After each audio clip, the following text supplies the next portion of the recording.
Assalamualaikum warahmatullahi wabarakatuh.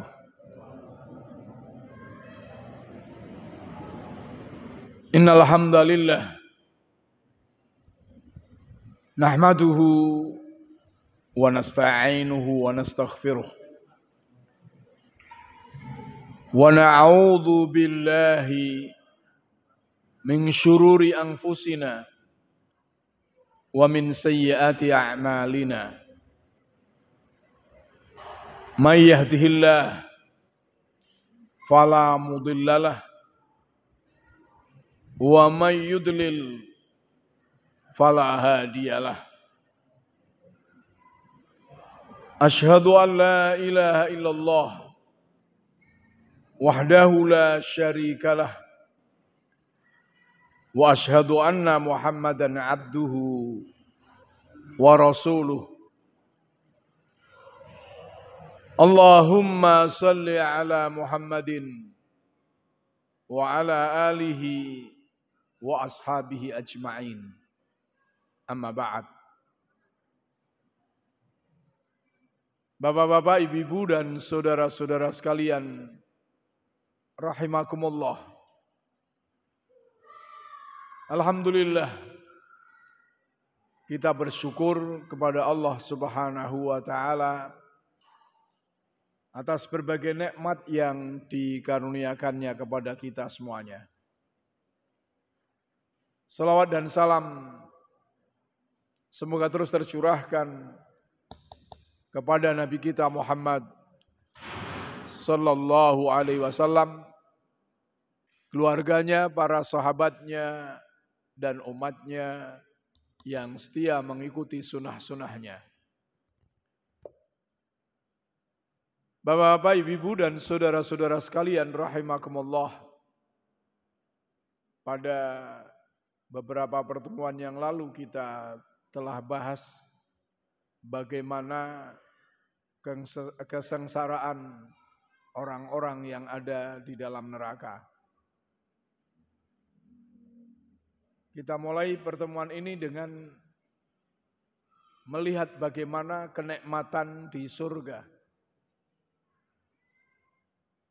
Kita awali dengan gambaran umum bahwa kenikmatan di surga itu kenikmatan yang melampaui batasan akal. Kelezatan yang tidak terbayangkan oleh akal kita. Hal ini berlandaskan dari hadis qudsi yang diriwayatkan oleh Al-Bukhari dan juga Muslim. Dalam hadis qudsi tersebut Rasulullah bersabda dari Abu Hurairah an Abi Hurairah radhiyallahu an Rasulillah sallallahu alaihi wasallam qala qala Allah tabaraka wa ta'ala a'dattu li ibadis salihin ma la ainun ra'at wala udhunun sami'at wala khatara ala qalbi bashar. Qala Abu Hurairah iqra'u in syi'tum fala ta'lamu nafsun ma ukhfiya lahum min qurrata a'yunin. Dari Abu Hurairah, semoga Allah meridainya, dari Nabi sallallahu alaihi wasallam, beliau bersabda, Allah Subhanahu wa taala berfirman. Jadi hadis qudsi ini biasanya dikatakan dengan kata qala Rasulullah, qala Allah azza wa jal, atau qala Allah tabaraka wa ta'ala, atau qala Rasulullah sallallahu alaihi wasallam fima yarwihi anillahi azza wa jal. Itu dalam sanadnya sampai kepada Allah Subhanahu wa taala. Ini menunjukkan hadis qudsi. Lalu hadis qudsi itu statusnya tidak mesti sahih. Sahih hadis qudsi ada yang sahih, ada yang tidak sahih, ada yang maudhu. Tinggal melihat bagaimana para perawinya, status para perawinya. Dan matan hadisnya. Jadi tidak mesti hadis qudsi mesti sahih, tidak. Kebetulan ini hadis qudsi yang sahih yang diriwayatkan oleh Bukhari dan Muslim. Lalu apa perbedaan antara hadis qudsi dan ayat Al-Quran? Dua-duanya adalah firman Allah Azza wa Jal, bunyinya qala Allah Ta'ala atau qala Allah Azza wa Jal atau qala tabarakallahu ta'ala. Perbedaannya bahwa Al-Quran itu mutawatir lafdhan wa ma'nan. Mutawatir baik secara lafaz maupun makna. Sedangkan hadis qudsi tadi sudah saya sampaikan statusnya sebagaimana hadis yang lain bisa sahih, bisa dhaif, bahkan bisa pula maudhu. Lalu Al-Quran, ayat-ayat Al-Quran itu membacanya sudah ibadah. Membaca saja tidak mengetahui maknanya itu sudah ibadah. Al-Quran Karim itu dijadikan bacaan di dalam sholat. Sedangkan hadis qudsi itu tidak dijadikan bacaan di dalam sholat. Ini diantara perbedaannya. Kita kembali ke sini, yakni hadis qudsi yang menjelaskan tentang kenikmatan surga. Yakni Rasulullah bersabda, Allah tabaraka wa ta'ala berfirman, aku telah menyiapkan bagi hamba-hambaku yang saleh sesuatu yang belum pernah dilihat oleh mata, belum pernah didengar oleh telinga, dan belum terlintas di benak manusia, di hati manusia. Lalu Abu Hurairah berkata, jika kalian mau bacalah ayat, tak seorang pun mengetahui berbagai nikmat yang disembunyikan, yang indah dipandang. Ini pada surah As-Sajdah ayat 17.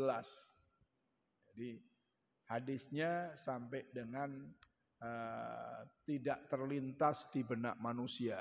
Lalu Abu Hurairah menambah di dalam meriwayatkan, kalau kamu mau untuk bukti silahkan dibaca surah As-Sajdah ayat 17 ya. Hadis ini diriwayatkan oleh Bukhari dan Muslim, dan ayat Sajdah tadi, surah Sajdah tadi adalah ayat yang ke-17. Memberikan beberapa pelajaran mendasar tentang keyakinan akidah dan motivasi kepada kita semuanya, khususnya berkait dengan masalah surga. Yang pertama, hadis ini memberitahukan kepada kita tentang kemahaluasan nikmat surga.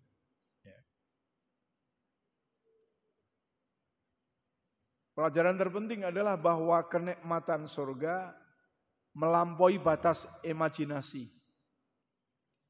melampaui batas penglihatan, melampaui batas pendengaran manusia di dunia. Maka tidak ada perbandingan yang sempurna antara kenikmatan dunia dan kenikmatan akhirat. Jauh kenikmatan akhirat lebih nikmat sekian kali. Nanti akan kita berikan contohnya kenikmatan pokok yang ada di di surga berdasarkan Al-Quran maupun hadis Rasulullah Sallallahu Alaihi Wasallam. Maka kenikmatan yang digambarkan dalam Al-Quran itu hanya sebagiannya. Hakikat yang ada di sana itu lebih daripada yang digambarkan di dalam Al-Quran. Di dalam Al-Quran dan hadis digambarkan untuk dengan contoh-contoh di dunia sebagai sarana untuk memudahkan pemahaman. Memudahkan kepemahaman kepada orang yang membaca ataupun yang mendengarnya. Kalau digambarkan misalnya sungainya terdiri dari air yang enak. Sungainya terdiri dari air susu yang tidak pernah berubah. Terdiri dari madu yang murni, asalim musaffa, itu sebagai gambaran. Gambaran supaya orang tahu betapa nikmatnya. Air susu yang tidak pernah kadaluwarsa. Itu ning donya tidak ada. Yang namanya air susu ya sekian hari sudah kadaluwarsa. Di sana enggak ada yang kadaluwarsa. Maka disingkat oleh Allah dalam menggambarkan kepada kita tadi, mala ainun ra'at wala udhunun sami'at wala khatara fi qalbi bashar. Belum pernah dilihat oleh mata, mencakup keindahan pemandangannya, wajahnya, istananya, dan segala yang dilihat tidak pernah dilihat di dunia ini. Artinya keindahannya tidak seperti keindahan yang dilihat di dunia, lebih dari itu semuanya. Belum pernah didengar telinga, juga sama mencakup indahnya suara-suara yang didengarkan, ucapan selamat dari para malaikat, ucapan antara satu orang dengan yang lainnya dari penghuni surga, itu semuanya tidak pernah didengar di dunia ini. Kalaulah misalnya bangunan yang indah juga belum pernah didengar di dunia ini seindah yang ada di surga. Tapi suara-suaranya juga sama. Jadi kalau orang yang hobi burung, ya, tuku burung cicak rawa ini itu berjuta-juta, bahkan jarene ono sing ratusan juta.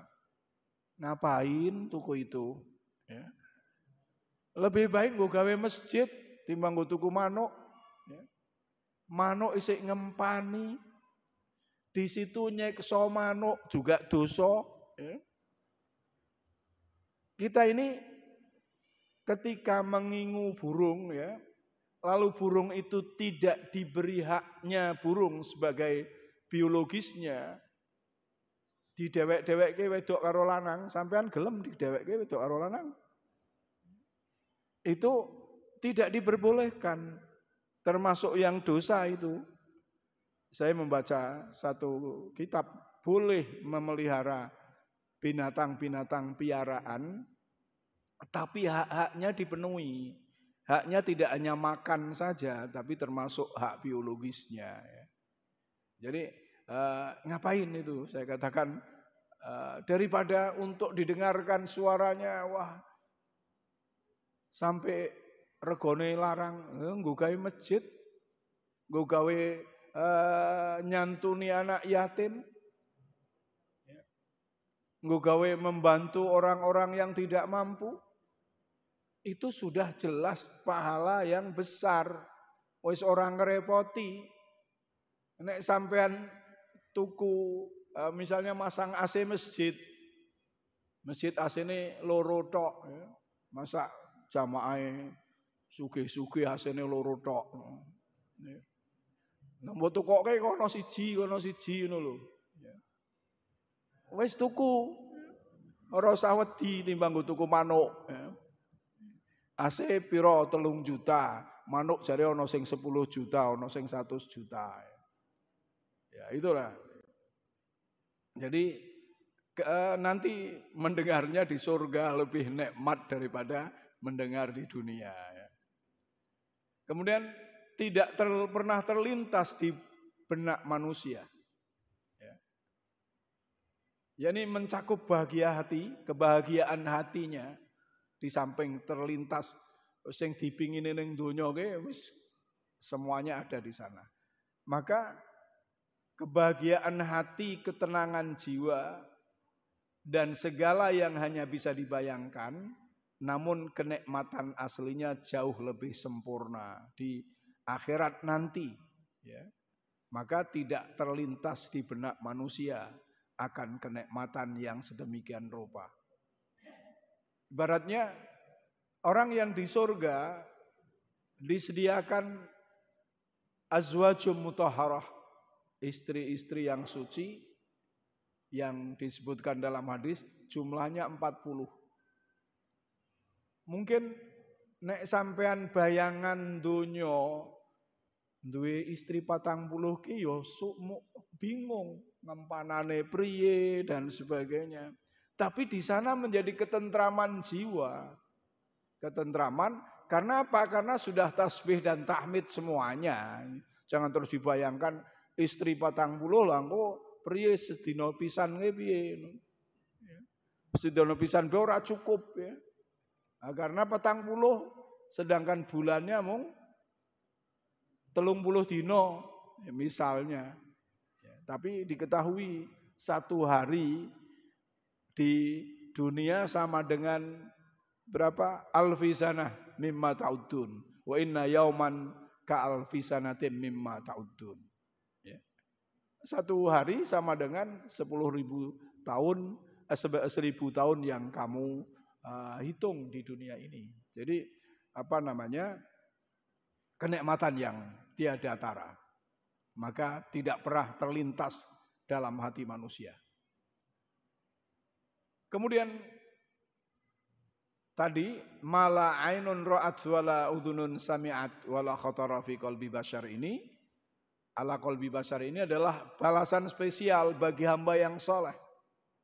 Maka Allah berfirman-Nya tadi menyiapkan Inni a'dadtu li'ibadis salihin. Sesungguhnya aku telah mempersiapkan bagi hamba-hambaku yang soleh. Maka Allah secara khusus menyiapkan balasan yang luar biasa ini bagi hamba-hambanya yang soleh, hamba-hambaku yang soleh. Ini menunjukkan bahwa balasan di surga adalah hasil dari kesolehan.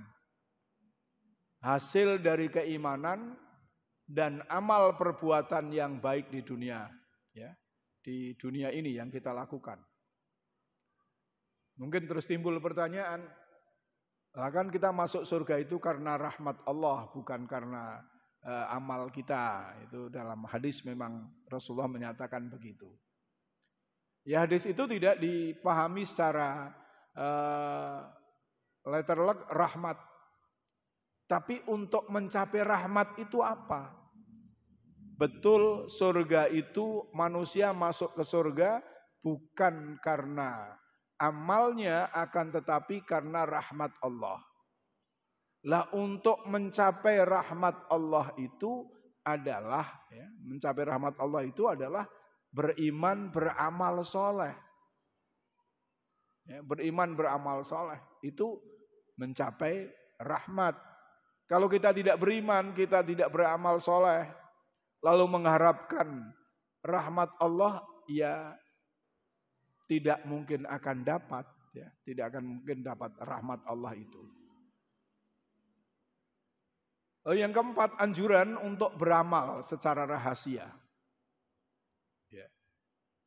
Hadis ini dikaitkan dengan surah As-Sajdah ayat 17 yang secara umum ditujukan kepada orang-orang yang mendirikan sholat malam tahajud. Hal ini memberikan isyarat bahwa salah satu amalan soleh yang sangat dicintai Allah dan mendapatkan balasan spesial adalah amal yang dilakukan secara sembunyi, secara sir, rahasia. Artinya tidak riya. Jauh dari pandangan manusia.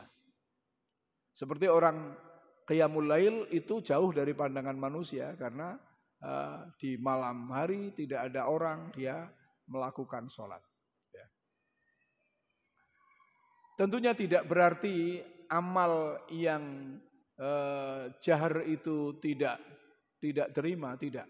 Karena dalam Al-Quran sirraw wa alaniyah, yang menafkahkan hartanya di jalan Allah baik secara sir maupun alaniyah. Alaniyah itu terang-terangan, ya, secara jahar. Dua-duanya diterima oleh Allah Subhanahu wa taala. Akan tetapi sir itu lebih diutamakan. Kenapa? Karena dengan sir bisa lebih menjaga dari riya. Karena dasarnya adalah supaya jangan riya. Ini tujuannya. Maka jahar kalau tidak riya ya tidak ada masalah. Boleh saja. Mungkin juga bisa mempunyai nilai dakwah ketika memang dengan harapan mengajak orang dengan memberikan contohnya. Ini dapat nilai ya. Maka di sini berfungsi sebagai motivasi terbesar bagi setiap muslim untuk sabar dalam menjalankan ketaatan dan menjauhi maksiat. Karena hadiah yang menanti adalah sesuatu yang tidak ternilai harganya. Kalau kita mampu sabar dalam menjalankan ketaatan, artinya meskipun godaan sangat berat, tetap saja kita menjalankan ketaatan. Begitu pula ketika meninggalkan maksiat, meskipun iming-iming untuk melakukan maksiat itu besar, tapi tetap saja maksiat itu ditinggalkan. Maka misalnya di antara orang yang akan mendapatkan naungan dari Allah Subhanahu wa taala di hari di mana tidak ada naungan kecuali dari Allah, di antaranya adalah rajulun da'atuhu imra'atun dzatu mansibin wa jamalin faqala inni akhafullaha rabbal alamin. Seorang laki-laki yang diajak berzina oleh seorang wanita yang cantik, bermartabat dan punya uang, ya, kaya raya, maka dia menolak inni akhafullaha rabbal alamin. Artinya dia sabar itu, sabar di dalam menjauhi maksiat. Ya. Secara normal manusia diberi kesempatan untuk yang seperti itu harusnya menangkapnya. Tapi orang yang sadar ini maksiat, sabar dia sehingga tidak melakukannya, itulah yang akan mendapatkan naungan dari Allah Subhanahu wa taala. Lalu bagaimana mempraktekkan hadis tadi, yakni nilai hadis tadi, pelajaran-pelajaran dalam hadis tadi, itu kita praktekkan dalam kehidupan. Yakni untuk meningkatkan kualitas ibadah kita, karena tujuan hidup kita adalah akhirat. Apa yang harus kita lakukan agar bisa mempraktekkan? Yang pertama adalah meningkatkan kualitas kesalehan kita. Karena yang disediakan oleh Allah tadi adalah inni a'dadtu li ibadis salihin. Sesungguhnya aku telah mempersiapkan bagi hamba-hambaku yang soleh. Maka hidup kita harus fokus pada keikhlasan. Berusaha agar semua amal, baik ibadah wajib maupun sunnah, baik yang berkaitan langsung kepada Allah maupun yang berkaitan dengan manusia, yakni muamalah ma'allah maupun muamalah ma'al khalqi, ibadah ritual maupun ibadah sosial, dilakukan hanya karena Allah, ikhlas. Bukan karena pujian atau pengakuan manusia. Itu yang harus terus kita upayakan. Karena itu sulit, ya. Kelihatannya ringan tapi pelaksanaannya amat sangat sulit. Ya. Khususnya riya itu sangat mengganggu kita Karena itu Rasulullah mengatakan, inna akhwafa ma akhafu ala ummati asyirkal asghar, yakni ar-riya. Sesungguhnya yang paling aku takutkan dari umatku adalah syirik kecil, yaitu riya. Kenapa? Karena riya ini menimpa seluruh manusia.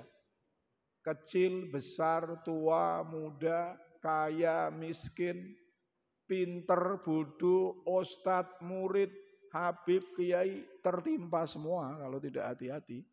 Ya. Bahkan semakin orang itu mempunyai kedudukan, kalau tidak hati-hati semakin tidak riya, semakin riya. Ya. Semakin riya, kenapa? Karena dia banyak ketemu orang. Banyak bergaul dengan orang, maka riyanya lebih tinggi. Ya. Mungkin kalau kita katakan juga bisa jadi ustadz itu riyanya lebih tinggi daripada murid. Kenapa? Karena ustadz ngomong, nek murid kan ngrungokke. Wong ngomong kadang-kadang ya kepingin dilem, kepingin itu. Tapi nek wong ngrungokke kan ora. Maka lebih bisa ya, artinya tidak pasti akan tetapi lebih berbahaya, lebih mudah terserang oleh riya kalau memang tidak hati-hati ya.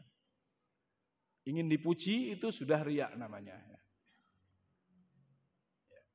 Ya kalau murid ngrungokke kan ora ono sing kepingin dipuji sapa. Tapi nek ustaz sing ngomong kan kepingin dipuji ada. Yang kedua, di dalam meraih tadi yang disediakan Allah tadi, menekuni ibadah yang sir ya, melakukan ibadah yang rahasia, yang sir tadi. Apakah itu sholat malam, apakah itu apa saja yang tidak tampak pada manusia. Atau mengusahakan semua ibadahnya sir, tidak tampak karena kemungkinan untuk ikhlasnya lebih tinggi. Maka dari itu di dalam hadis 7 golongan yang akan mendapatkan naungan dari Allah, di antaranya adalah rajulun tasaddaqa bi shadaqatin fa akhfaha hatta la ta'lama shimaluhu madza tunfiqu yaminuhu. Seseorang yang bersedekah lalu dia menyembunyikannya sehingga tangan kirinya tidak tahu apa yang diberikan oleh tangan kanannya dalam memelihara keikhlasan. Maka dalam suatu riwayat para ahlus sufah dulu, orang-orang di zaman Rasulullah, ada yang bersedekah itu dengan cara di sedekah uang misalnya diikatkan pada pakaian ahlus sufah yang sedang tidur supaya tidak ngerti siapa yang memberi. Namun kembali lagi saya katakan tadi, yang terpenting adalah keikhlasannya, baik sir maupun jahar. Maka melakukan sedekah yang hanya diketahui oleh Allah dan penerimanya itu namanya sir ya. Lalu tentunya menghindari maksiat. Yani dengan apa? Dengan menjaga pandangan, pendengaran dan pikiran. Mempraktekkan hadis ini dengan cara menjaga alat indera, pendengar, pelihat, dan pikiran dari hal-hal yang diharamkan Allah Subhanahu wa ta'ala. Karena apa? Karena mata, telinga, dan pikiran kita dipersiapkan untuk menikmati kenikmatan yang jauh lebih indah di surga. Ya. Maka jangan gunakan 3 modal ini. 3 tiga modal utama ini, yakni penglihatan, pendengaran, dan hati nurani atau akal, itu tiga modal utama. Ketika tiga modal utama itu tidak digunakan untuk ketaatan kepada Allah Subhanahu wa taala, maka ya kita akan masuknya bukan ke surga tapi ke neraka. Nah, ketika kita bisa menjaga tiga modal utama itu untuk terus taat kepada Allah Subhanahu wa taala, maka disediakan bagi kita mala ainun ra'at wala udunun sami'at wala khatara fi qalbi bashar. Maka akan melihat sesuatu yang tidak terbayangkan, kenikmatan yang tidak terbayangkan, akan mendengarkan sesuatu kenikmatan yang tidak pernah didengarnya di dunia, akan mendapatkan ketentraman hati yang tidak pernah terlintas di dunia. Syarat modal utama itu digunakan untuk kebaikan. Nah kalau tidak, ya diancam oleh Allah. Walaqad dzara'na li jahannama katsirum minal jinni wal insi lahum qulubul la yafqahuna biha wa lahum a'yunul la yubsiruna biha wa lahum adhanun la yasma'una biha ulaika kal an'am bal hum adall ulaika humul ghafilun. Dan kami benar-benar telah menyediakan untuk menjadi penghuni neraka banyak dari manusia dan jin, atau jin dan manusia, yaitu mereka yang mempunyai hati nurani, mempunyai pikiran, akan tetapi tidak pernah dipakai untuk memikirkan ayat-ayat Allah. Mereka mempunyai pendengaran, mempunyai penglihatan, tidak pernah dipakai untuk melihat ayat-ayat Allah. Mereka mempunyai pendengaran, akan tetapi tidak mendengar ayat, tidak dipakai untuk mendengar ayat-ayat Allah. Ulaika kal an'am. Mereka itu bagaikan binatang. Balhum adall. Bahkan mereka lebih sesat dari binatang. Ulaika humul ghafilun. Mereka itulah orang yang lalai. Ya. Maka sama dengan binatang. Kenapa? Karena tiga modal utama itu kelebihan manusia pada akal, hati nurani. Ada peribahasa Arab mengatakan laulal aqlu lakana nas kal bahaim. Seandainya tidak karena akal, manusia itu akan seperti hewan, seperti binatang ternak. Karena tidak ada prosesor yang memproses untuk memilah-milah. Mata kita melihat, matane binatang yo melihat. Ya. Telinga kita mendengar, telinga binatang ya mendengar. Ketika binatang melihat ingin langsung ditubruk.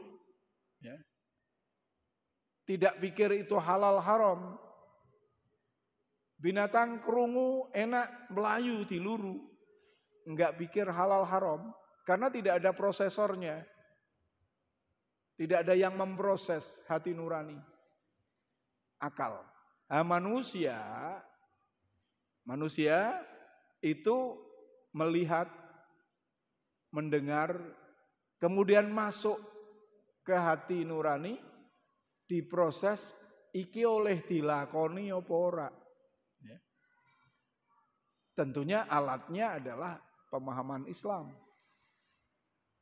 Nah, iki oleh dilakoni apa ora? Oh oleh, maka dilakukan. Ya. Kalau tidak boleh, ya tidak dilakukan. Itulah manusia. Nah, kalau tidak punya nurani tadi, tiga modal tadi hilang, maka ya sudah seperti binatang. Ya. Apa yang disenangi dilakukan. Nah, kita disuruh oleh hadis ini supaya bisa mengekang tiga pemberian utama tadi, agar nanti bisa mendapatkan nikmat di akhirat yang lebih daripada nikmat yang diinginkan di dunia. Ya. Ketika orang itu tidak memakai akalnya seperti binatang, ya kemungkinan besarnya ke neraka seperti ayat tadi. Sebab apa? Dalam suatu hadis juga Rasulullah mengatakan bahwa neraka itu dilingkupi, dikitari sesuatu yang menyenangkan. Ya, misalnya berzina, seneng. Ya. Ono daun muda, seneng. Ya. Nyolong, korupsi, seneng. Semuanya senang. Maka ketika tidak masuk ke hati nurani, ya dilakukan seperti binatang itu, akhirnya ya menjadi penghuni neraka jahanam. Padahal diciptakannya 3 hal itu agar bersyukur kepada Allah Subhanahu wa taala. Dalam Al-Qur'an Allah berfirman, "Wa walladzi akhrajakum min butuni ummahatikum la ta'lamuna syai'a wa ja'ala lakumus sam'a wal absara wal afidah la'allakum tashkurun."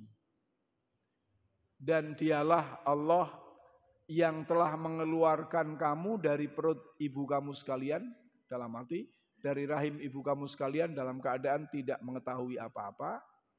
Lalu kemudian Allah memberikan pendengaran, penglihatan dan hati nurani, akal pikiran agar kamu bersyukur. Artinya bersyukur di situ adalah taat kepada Allah Subhanahu wa taala. Yang keempat, untuk mendapatkan ma lain ainun ra'at wala udunun sabi'at wala khatara fi qalbi bashar tadi, membiasakan diri untuk selalu sabar. Membiasakan diri untuk sabar. Untuk sabar. Sabar dalam ketaatan, yakni bersabar atas kesulitan dalam menjalankan perintah Allah. Misalnya menahan diri dari tidur untuk sholat subuh. Sekarang subuh jam 4 itu berat mau bangun.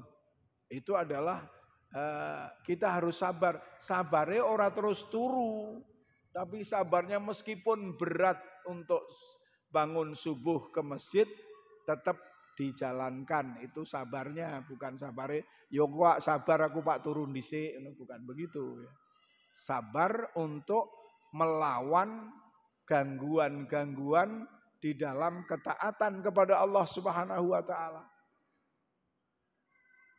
Mau sedekah itu mesti ada gangguan. Karena manusia itu mempunyai dasar pelit. Pelit itu dasar dari manusia. Maka kalau tidak dilawan, ya pelit ki ono terus. Wingi pernah ngesuk aku Pak sedekah nek wis apa jenenge tuku motor, wis tuku motor ganti meneh kepinginane, ora sida sedekah meneh. Ya mak ngesuk nek wis lega, ora lega akhirnya. Tidak pernah lega. Tapi harus harus dilawan, itu namanya sabar di dalam ketaatan. Kemudian juga sabar di dalam menghadapi godaan, ya. Menahan diri dari godaan duniawi, sabar di dalam melawan setan menggoda kita, menahan diri dari godaan duniawi dengan keyakinan penuh bahwa balasan di surga jauh lebih baik dan lebih abadi, ya, dibandingkan dengan kenikmatan di dunia yang apabila diambil, dipenuhi dengan cara yang tidak dihalalkan oleh Allah Subhanahu wa taala.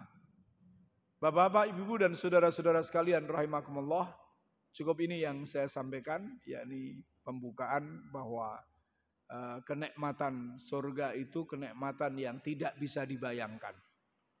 Sesuai dengan hadis qudsi yang diriwayatkan oleh Bukhari dan Muslim dari Abu Hurairah, di mana Allah Subhanahu wa taala berfirman bahwa bersabda bahwa Allah Subhanahu wa taala berfirman, "Inni a'dadtu li'ibadis salihin ma la 'ainun ra'at wa la udhunun sama'at wa la khatara 'ala qalbi bashar."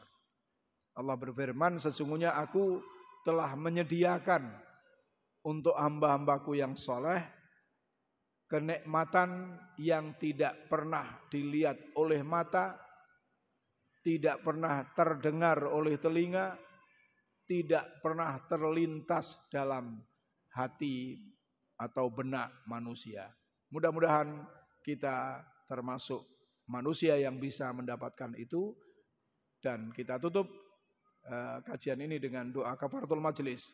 Subhanakallahumma wa bihamdika asyhadu an la ilaha illa anta astaghfiruka wa atubu ilaik. Wassalamualaikum warahmatullahi wabarakatuh.